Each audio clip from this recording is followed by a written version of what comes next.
मैं ट्विंकल आप सभी के सामने एक बार फिर से उपस्थित हूँ नई नई खबरों के साथ न्यूज़ मोमेंट की तरफ से, और स्वागत करती हूँ आपका न्यूज़ मोमेंट हिंदी में।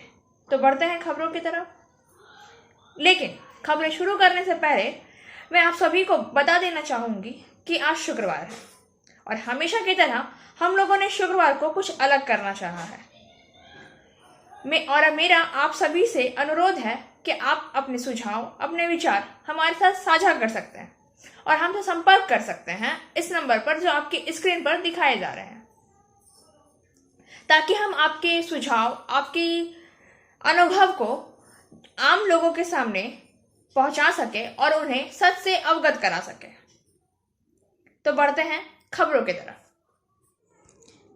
PSJ TVS Asansol, mobile number 8695607709, toll free number 18001233999, India's first scooter, play smart play pick. एक तरह से करीब 60 घंटे तक मुंबई बंधक बन चुकी थी। 3 दिन तक चले हमले के दौरान सुरक्षा बलों ने 9 पाकिस्तानी आतंकियों को मार गिराया था और एक आतंकी अजमल आमिर कसाब को जिंदा पकड़ा था, जिसे नवंबर 2012 में पूना में फांसी दी गई थी। यह भारत के इतिहास का काला दिन है जिसे कोई भूल नहीं सकता है।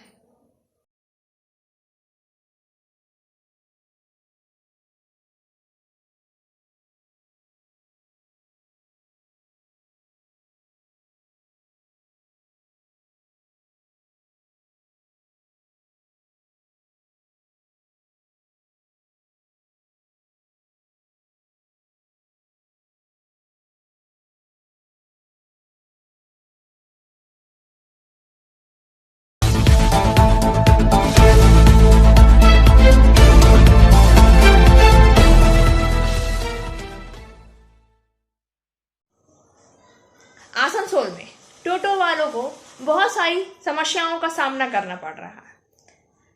इसके अलावा इसके बहुत सारे फायदे हैं।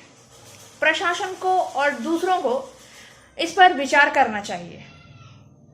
आइए जानते हैं टोटो के बारे में कुछ तथ्य।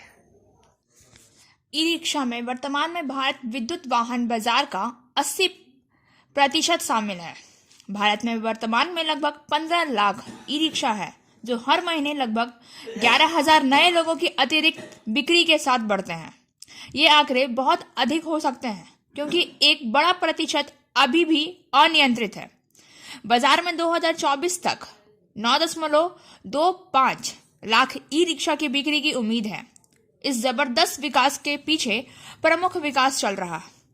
प्रमुख विकास चालक सहायक सरकारी नीति परिदृश्य के साथ सामाजिक, आर्थिक और पर्यावरणीय लाभ है। सो आर्थिक लाभ। अप्रूव ई रिक्शा की प्रारंभिक लागत 0.6 से 1.1 लाख रुपए तक हो सकती है, जबकि बर्फ आधारित ऑटो रिक्शा की लागत 1.5 से 3 लाख रुपए हो सकती है। इसी प्रकार एक ई रिक्शा के लिए चलने वाली लागत केवल 0.4 किलोमीटर की दूरी पर है, जो कि 2.1 से 2.3 रुपए प्रति किलोमीटर की तुलना में बर्फ आधारित रिक्शा के लिए है। ई रिक्शा से संबंधित रखरखाव के मुद्दे काफी कम है, जो रखरखाव लागत बचाता है। ई रिक्शा, साइकिल रिक्शा ड्राइवरों के बेहतर रोजगार के अवसर प्रदान करते हैं, जिनके व्यापार तेजी से गायब हो रहे हैं। पर्यावरण लाभ। ई रिक्शा हवा और शोर प्रदूषण को कम करने में मदद करता है। कम से कम 1036.6 टन CO2 उत्सर्जन को एक दिन में किया जा सकता है यदि संपीड़ित प्राकृतिक गैस ऑटो को ई रिक्शा द्वारा प्रतिस्थापित किया जाता है। Sportive policy mission scheme. निरंतर समर्थन राष्ट्रीय विद्युत गतिशीलता मिशन 2013 के माध्यम से आया।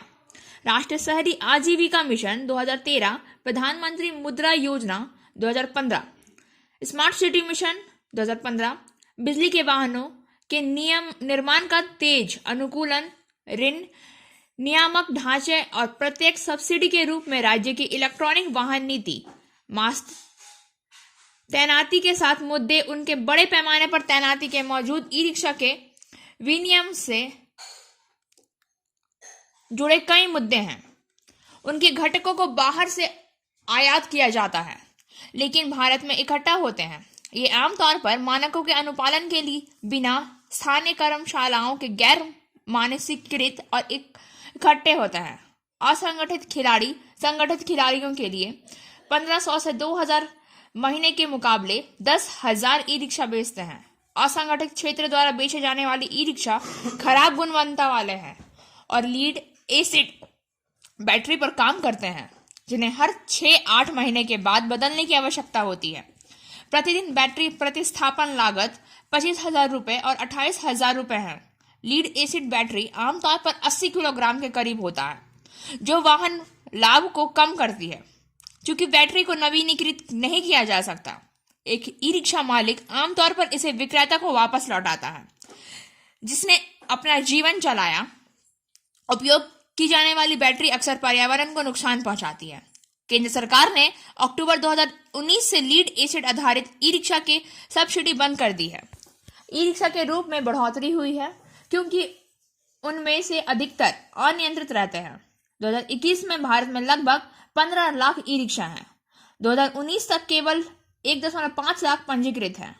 उदाहरण के लिए दिल्ली में 1 लाख से अधिक ई रिक्शा है लेकिन केवल 5891 पंजीकृत है।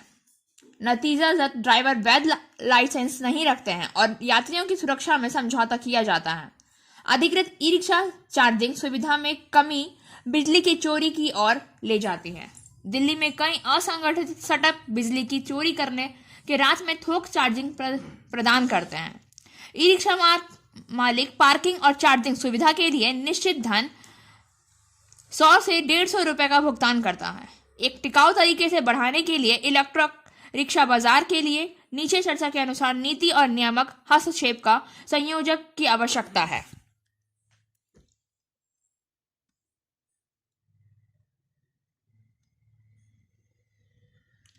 यह महत्वपूर्ण है कि निर्माताओं के बेहतर डिजाइन के साथ रिलाकर और आ सके। जैसा कि मीडिया रिपोर्ट ने बताया गया है, केंद्रीय परिवहन और राज्य मार्ग मंत्री ने हाल ही में कहा कि सरकार को वित्त पोषित करने के लिए तैयार है यदि ई रिक्शा निर्माता गुणवत्ता परीक्षण मानदंडों और डिजाइन के सुधार के लिए किसी भी भारतीय प्रौद्योगिक संस्थान के साथ काम करने के लिए तैयार है तो ई रिक्शा के सुरक्षा मानकों के लिए ट्रैक का पालन करें। ई रिक्शा मालिकों को क्षेत्रीय परिवहन प्राधिकरण के लिए वैध ड्राइविंग लाइसेंस के साथ अपने निर्माता या पंजीकृत ई रिक्शा एसोसिएशन के से रोड वरिष्ठता प्रमाण पत्र दिखाने के लिए कहा जाएगा। आरटीए फिर से अनुमोदन प्रमाण पत्र प्रदान कर सकते हैं जिसे यातायात पुलिस द्वारा यादृच्छिक रूप से जांच की जा सकती है क्योंकि यह नियंत्रित प्रमाण पत्र के तहत प्रदूषण के मामले में किया जा सकता है। बैटरी निर्माण का स्थानीयकरण ईवी के समग्र लागत को कम करने में मदद करेगा। सस्ते लीड एसिड बैटरी के उपयोग को कम करने में मदद करेगा जो मुख्य रूप से ई रिक्शा में उपयोग किया जाता है और रोजगार के अवसर पैदा करता है। सरकार को जल्द ही बैटरी तकनीकी को मानकीकृत करने का निर्णय लेना चाहिए या नहीं। यह महत्वपूर्ण है क्योंकि निर्णय में अनिश्चितता में प्रवेश करने की मांग करने वाली कंपनियों के बीच भ्रम पैदा होगा।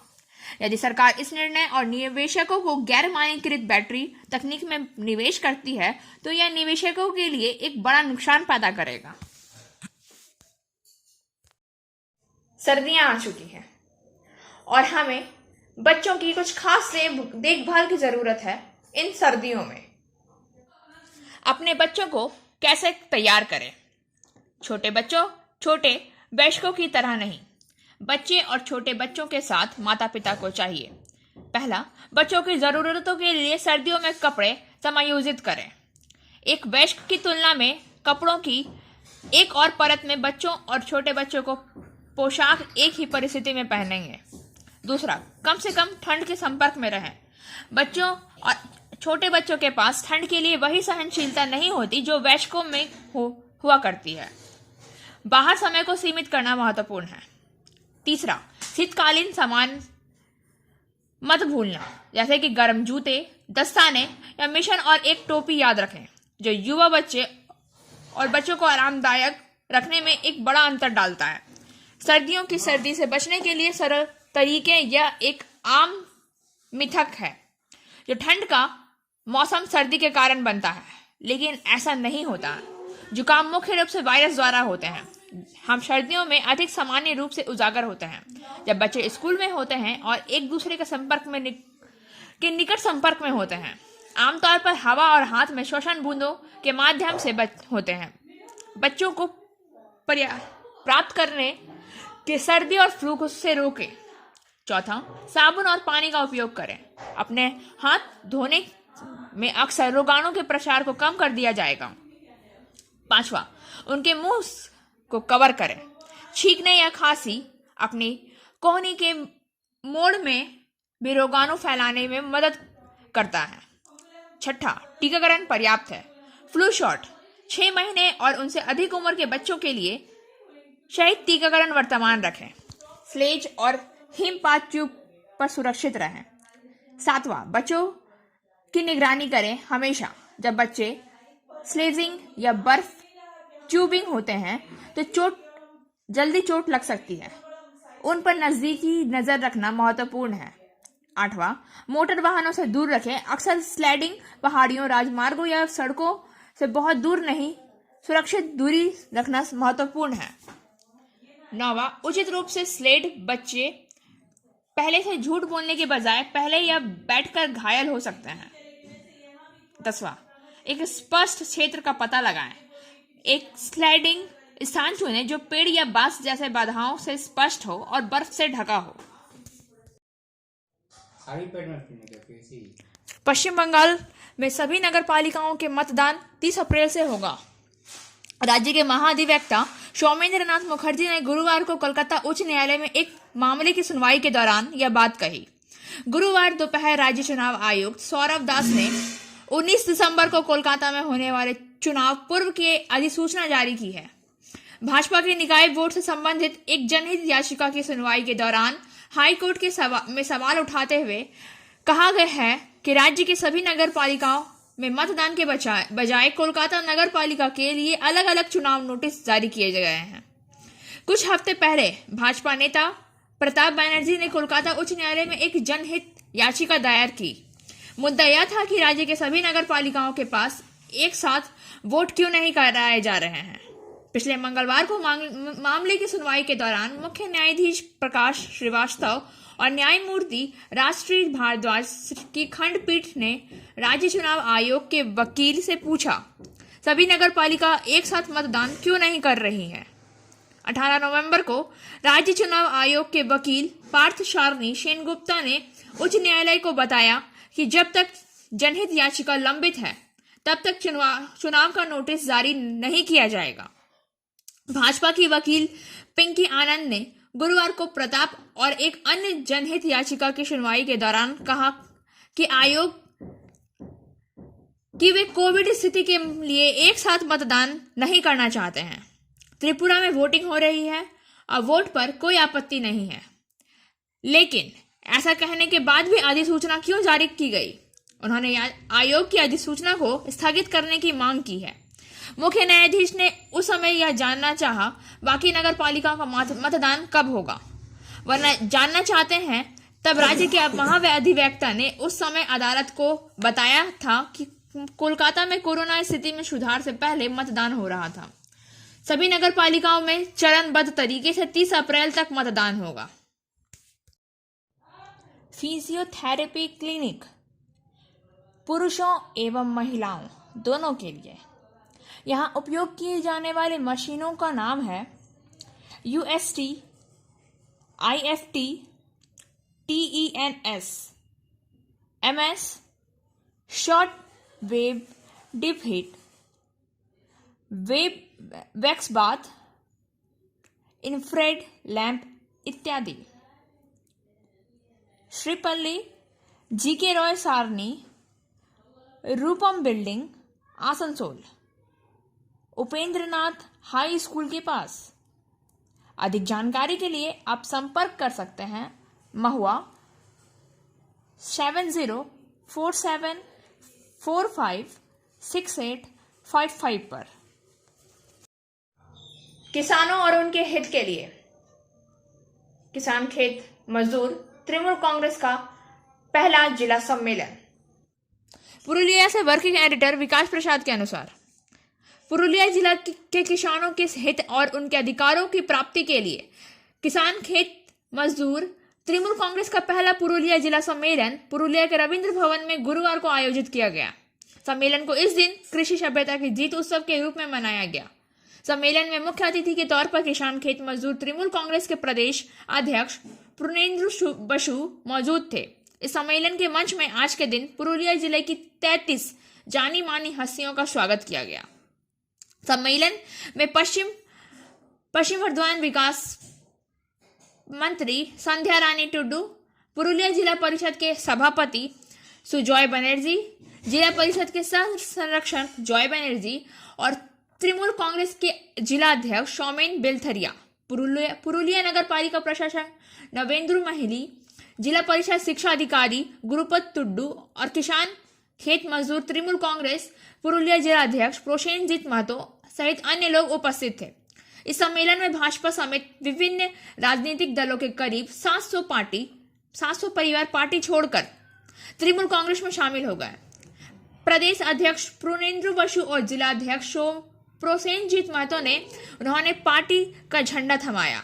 भाजपा छोड़कर किसान खेत मजदूर तृणमूल कांग्रेस में शामिल होने वाले जितेंद्र गोस्वामी ने कहा कि उन्होंने भाजपा में विश्वास खो दिया है और आज किसान खेत मजदूर तृणमूल कांग्रेस में शामिल हो गए हैं।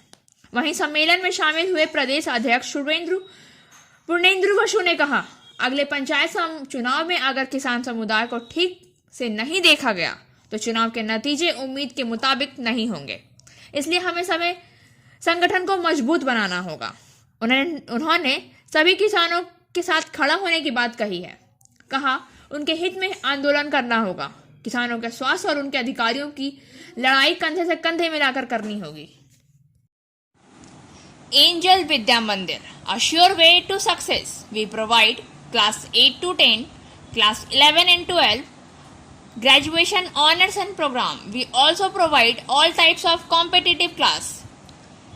For further information, please contact 9932864067 or 8116183079. Salanpur प्रखंड में निशुल्क मेगा स्वास्थ्य शिविर। सलानपुर गरीब लोगों के स्वास्थ्य को ध्यान में रखते हुए सलानपुर प्रखंड के सौंदर्य हॉल में निःशुल्क मेगा स्वास्थ्य शिविर का आयोजन किया गया। सलानपुर पंचायत समिति के सह अध्यक्ष विद्युत मिश्रा, समाजसेवी भोला सिंह व अरूप रक्षित भी मौजूद रहे। Doctor Mukesh Kumar Agarwal, doctor SP Singh, doctor Manisha Shekhar, doctor Diptesh Chatterjee. निःशुल्क स्वास्थ्य शिविर में ऑर्थोपेडिक, कार्डियोलॉजी और कैंसर विशेषज्ञ और पूरी तरह से मुफ्त ECG, CBG, रक्तचाप और वजन परीक्षणों के साथ साथ आम जनता का इलाज करते हैं। इस संबंध में जिला परिषद अधिकारी मोहम्मद अरमान ने कहा कि दुर्गापुर विवेकानंद अस्पताल का एक बड़ा ब्रांड है। काफी लोग विवेकानंद अस्पताल में इलाज कराने के लिए जाते हैं। वे आज सलानपुर प्रखंड में मुफ्त शिक्षा के इलाज के लिए आए हैं। यह शिविर उनके लिए है। इसके अलावा जबकि एक स्वास्थ्य कार्ड है, सभी लोग अच्छे से अच्छे अस्पताल में जाकर इलाज करवा सकते हैं। Coaching for medical NEET and entrance exam by DK Lal sir.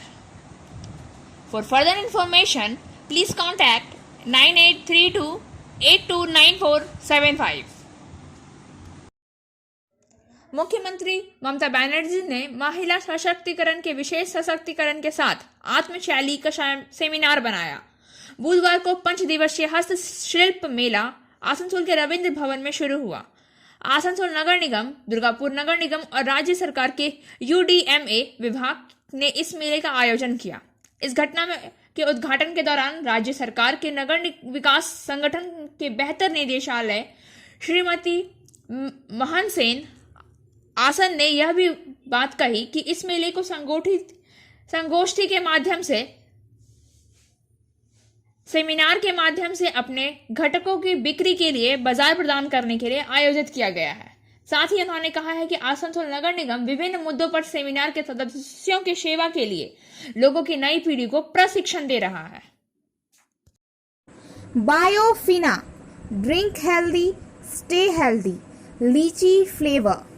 For trade inquiry, mail care@rkmgroup.in.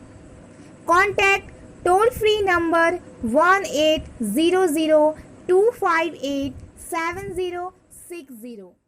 ADPC कई थानेदार फारी प्रभारी समेत 22 SI। ADPC कई थानेदार फाड़ी प्रभारी समेत 22 SP, 22 SI, एक ASI का तबादला। आसनसोल दुर्गापुर कमिश्नरेट में 22 सब इंस्पेक्टर एवं एक असिस्टेंट सब इंस्पेक्टर समेत कुल 23 पुलिस अधिकारियों के तबादले का निर्देश आज जारी किया गया है। इसमें चर्चित नामों में आसनसोल उत्तर थाना प्रभारी मनोजीत धारा के पर कतर दिए गए हैं। उन्होंने चितरंजन थाना में असामान्य एक सब इंस्पेक्टर के रूप में भेजा गया है। तन्मय राय को उत्तर थाना का प्रभारी बनाया गया। महिला थाना प्रभारी अनन्या देखो दुर्गापुर महिला थाना का प्रभारी बनाया गया। चौरंगी OP प्रभारी प्रोमित गांगुली को आसनसोल दक्षिण थाना में भेजा गया। श्रीपुर फाड़ी प्रभारी मानस घोष को वारिया फाड़ी प्रभारी, सोमेन बैनर्जी को पंजाबी मोड़ के श्रीपुर फाड़ी प्रभारी में बनाया गया। अर्पिता मजूमदार को आसनसोल महिला थाना का प्रभारी बनाया गया है।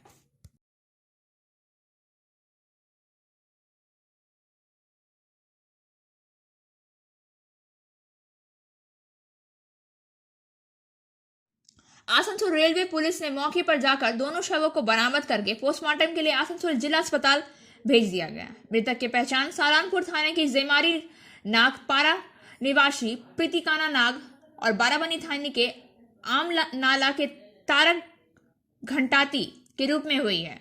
प्रीतिकाना नाग की शादी 15 साल पहले हुई थी। घर में पति के अलावा उसकी एक 14 साल की बेटी और एक छोटा बेटा है। जेमारी इलाके में महिला की पति की दुकान है। तारक के घर में पत्नी के अलावा परिवार के अन्य सदस्य भी हैं। प्रारंभिक जांच के बाद रेलवे पुलिस को पता चला कि दोनों के बीच संबंध बन गए थे। क्षेत्रवासियों ने बुधवार दोपहर सलानपुर थाने में जेमारी के पास रेलवे लाइन पर एक पुरुष और एक महिला के शव पड़े देखे हैं। अमुम इलाके में अशांति फैलती है।